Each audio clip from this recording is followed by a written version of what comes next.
Rasulullah Shallallahu Alaihi Wasallam bersabda, ini hadisnya terkenal banget, populer banget. Manfaatkanlah sebaik-baiknya 5 hal sebelum datang 5 hal. Yang pertama kata Rasulullah SAW, manfaatkan sebaik-baiknya masa mudamu sebelum datang masa tuamu. Manfaatkan sebaik-baiknya masa hidupmu sebelum datang masa matimu. Manfaatkan sebaik-baiknya masa kayamu sebelum datang masa miskinmu. Manfaatkan sebaik-baiknya masa lapangmu sebelum datang masa sempitmu. Dan yang kelima, manfaatkan sebaik-baiknya masa sehatmu sebelum datang masa sakitmu.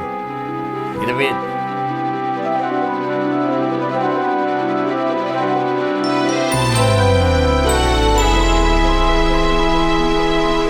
Assalamualaikum warahmatullahi wabarakatuh, sahabat Smart Skill School. Semoga kita semua selalu dalam lindungan Allah Subhanahu wa Ta'ala. Amin.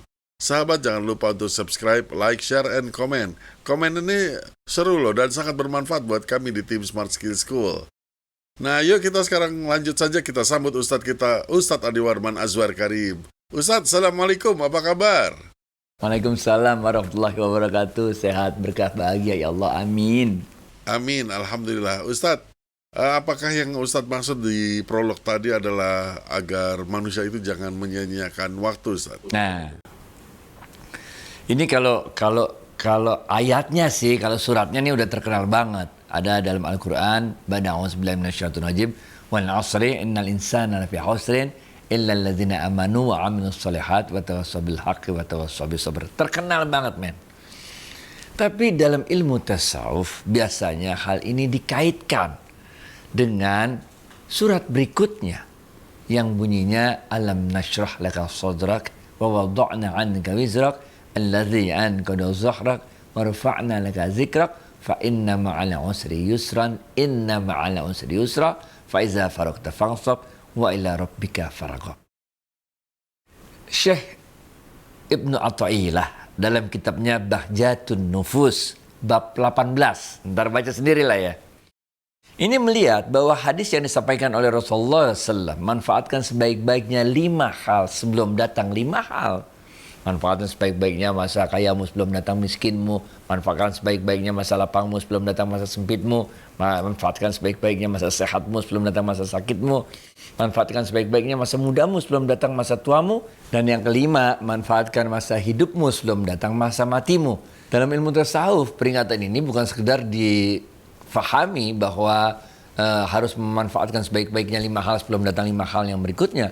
Tapi dalam ilmu tasawuf, ini dipandang isyarat dari Rasulullah SAW bahwa setiap manusia, setiap manusia akan mengalami episode-episode kehidupan 5 hal ini.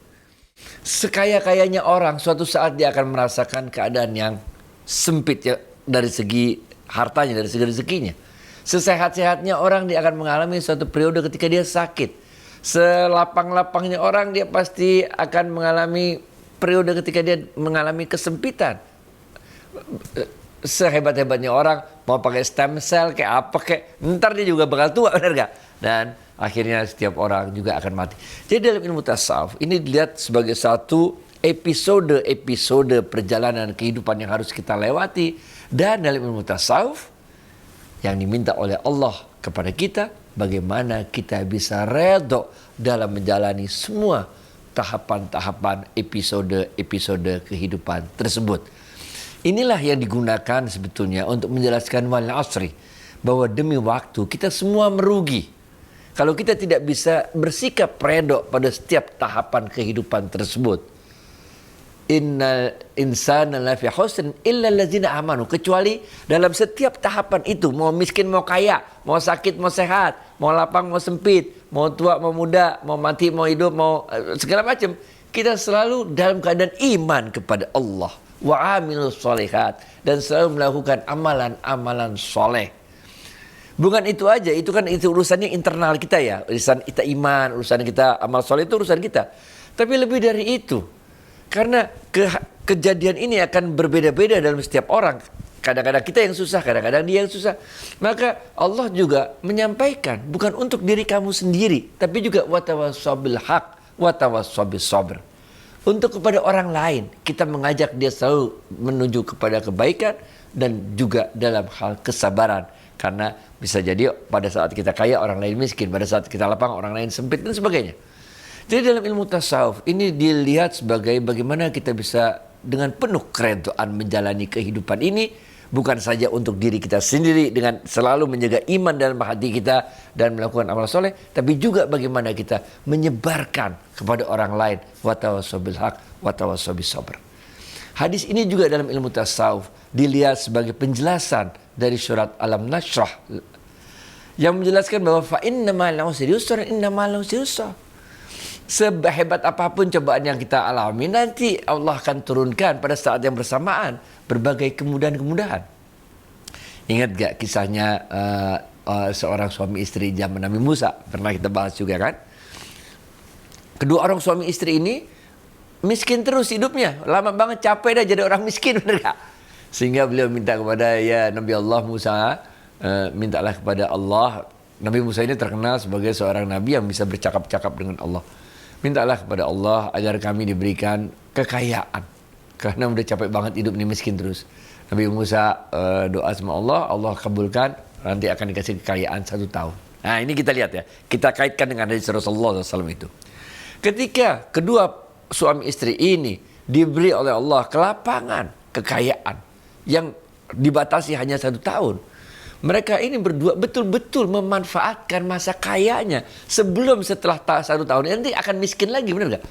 Selama 1 tahun itu betul-betul mereka berdua memanfaatkan kekayaannya ini dengan banyak menolong orang lain. Karena mereka pernah merasakan betapa tidak enaknya jadi orang miskin. Bantu sana, bantu sini, bantu sana, bantu sini. Sehingga lewatlah 1 tahun tersebut, tapi dia tetap kaya. Sehingga Nabi Musa alaihissalam bertanya lagi pada Allah, wahai Allah, ini udah setahun lebih, kok tetap aja orang itu kaya raya? Kata Nabi Musa kepada Allah. Maka Allah jawab pertanyaan Nabi Musa itu, biarkan saja mereka tetap menjadi orang kaya, karena mereka dapat menjadi kepanjang tanganku. Mereka dapat bersyukur dengan kekayaan yang aku berikan dengan membantu hamba-hambaku yang memerlukannya. Ini kita lihat bagaimana hadis Rasulullah, manfaatkanlah sebaik-baiknya masa kayamu sebelum datang masa miskinmu. Kalau kita terus menerus bisa memanfaatkan masa kaya kita sebelum datang masa miskin kita, seperti kisahnya di zaman Nabi Musa ini, maka Allah akan panjangkan masa kelapangan kita itu, masa kekayaan kita itu dan sebagainya. Karena memang betul yang untuk bagian kita cuma 1 tahun, tapi karena kita menjadi wakilnya Allah, menjadi khalifatullah fil ard, menyebarkan rezekinya Allah dari tangan kita, melalui tangan kita, maka Allah perpanjang.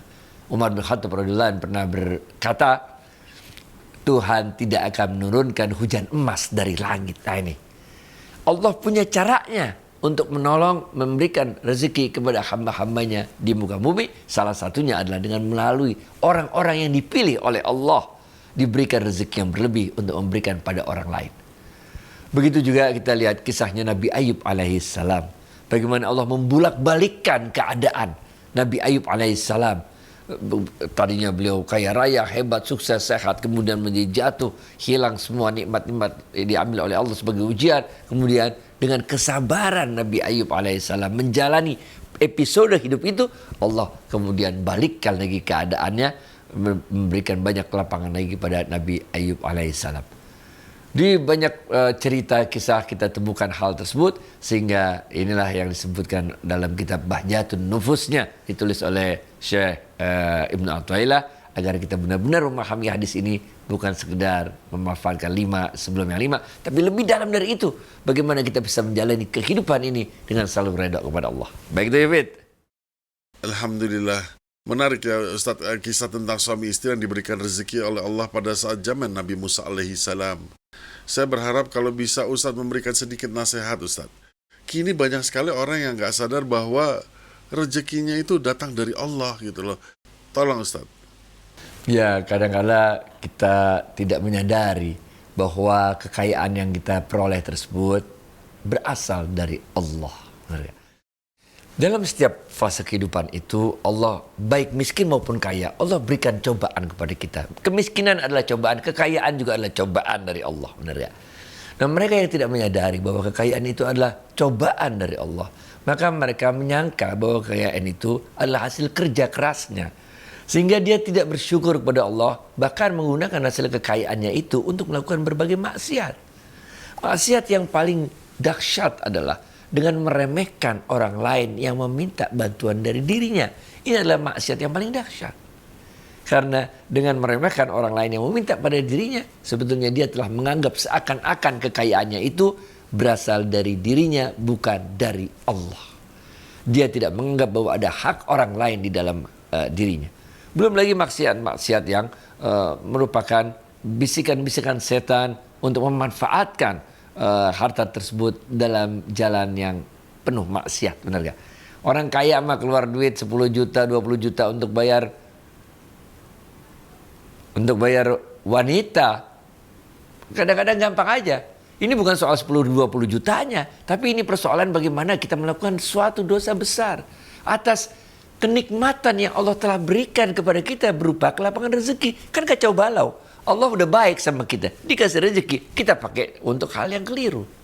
Itu sebabnya di akhirat nanti kita akan ditanya 4 pertanyaan oleh Allah. 2 diantaranya adalah bagaimana tentang kita mendapatkan rezeki. Yang kedua, bagaimana kita mengeluarkan atau memanfaatkan rezeki tersebut. Untuk harta ada 2 pertanyaannya.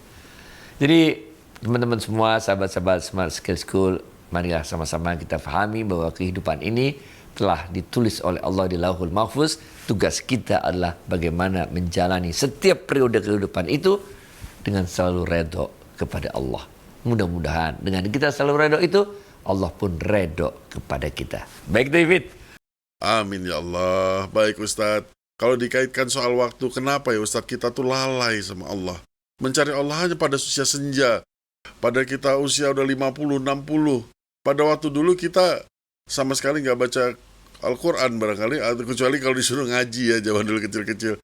Tapi mungkinkah atau bagaimana Kak Ustadz? Apakah tidak sebaiknya kita mulai dari remaja, sudah kita berikan kepada mereka, terus push sedikit demi sedikit gitu, mengenal Tuhannya Ustadz? Ya, kalau dalam ilmu tasawuf, karena kita melihat segala sesuatu itu yang terjadi telah tertulis di Lauhul Mahfuz, maka kita menjadi lebih santai dalam menghadapi kehidupan kita ini. Tenang aja lah, pokoknya lakuin aja, jalanilah semua periode kehidupan itu dengan selalu redho. Kuncinya redho. Bagaimana kita bisa menjalani suatu kehidupan itu dengan redho? Nggak bisa kita terus-terusan kencang gitu deket sama Allah, ngejos terus. Nggak bisa. Rasulullah SAW waktu itu pernah ditanya oleh para sahabatnya, ya Rasulullah, kenapa ya kalau lagi sama-sama kami bareng-bareng dengan engkau, lagi ngumpul sama engkau, ini rasanya iman ini ngejos gitu. Tapi kalau kami udah tidak bersama engkau lagi sendirian-sendirian, kok imannya jadi terasa turun? Rasulullah SAW tersenyum mendengar pertanyaan itu. Kemudian Rasulullah SAW mengatakan, kalau kalian sama saja imannya ketika masih bersamaku, lagi bersamaku, dan ketika kalian lagi tidak bersamaku, kalau sama ngejosnya imannya, maka tentu malaikat telah datang menyalami ilmu di muka bumi ini, gitu loh. Rasulullah SAW menutup hadis tersebut mengatakan sa'ah. Udah jalanin aja. Ada masanya kita kayak begitu, ada masanya kayak gini, masanya kayak begitu, benar. Sempetin aja hal-hal kecil. Tiap hari pokoknya maghrib, subuh sempetin lu baca Quran dah. Benar gak?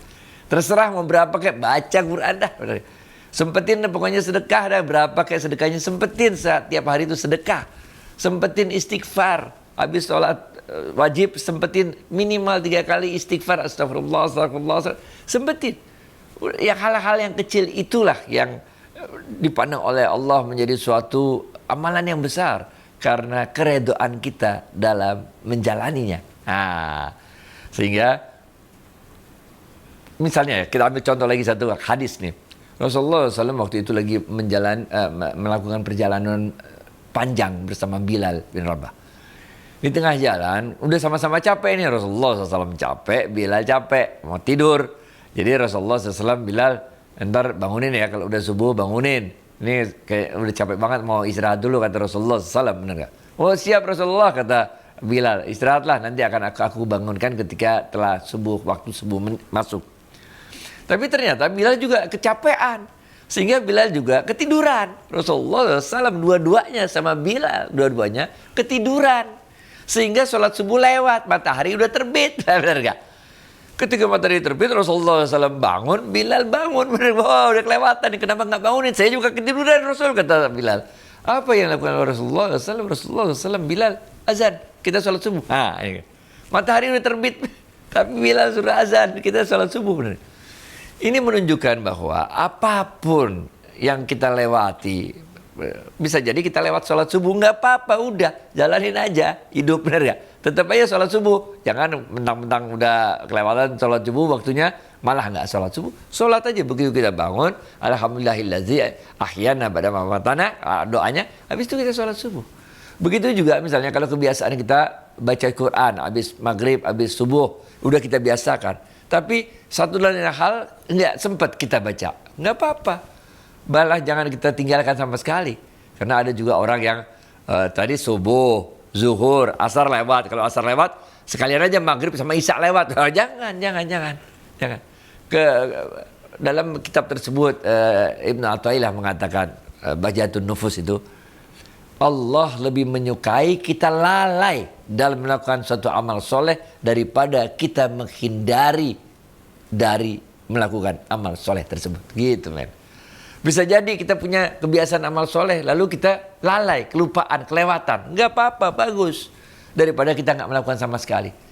Sayyidina Ali bin Abi Thalib radhiyallahu anhu mengatakan, aku lebih menyukai amal soleh yang diiringi dengan riya daripada tidak melakukan amal soleh sama sekali. Ini yang kedua.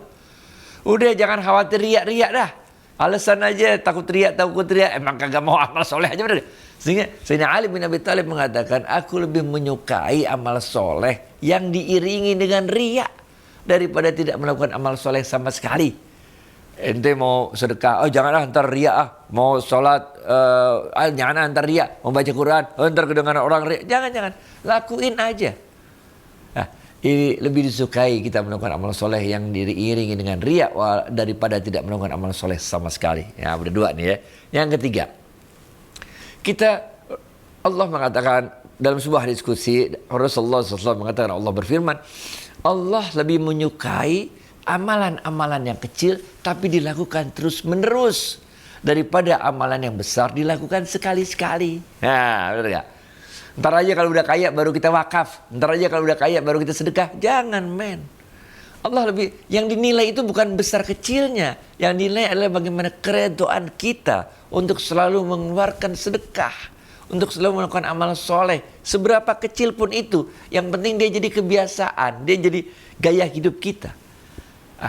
Mudah-mudahan dengan ini, tiga hal ini, mudah-mudahan kita bisa lebih mudah, lebih ringan rasanya untuk melakukan amal soleh tersebut, yaitu sebagai bentuk wujud kita menyatakan keredoan kita dalam menjalani setiap periode kehidupan. Baik itu ya, Fit. Alhamdulillah Ustadz, semoga tausiah ini dapat bermanfaat bagi para sahabat Smart Skill School. Dan terima kasih Ustadz atas waktu dan tausiahnya. Assalamualaikum warahmatullahi wabarakatuh. Waalaikumsalam warahmatullahi wabarakatuh.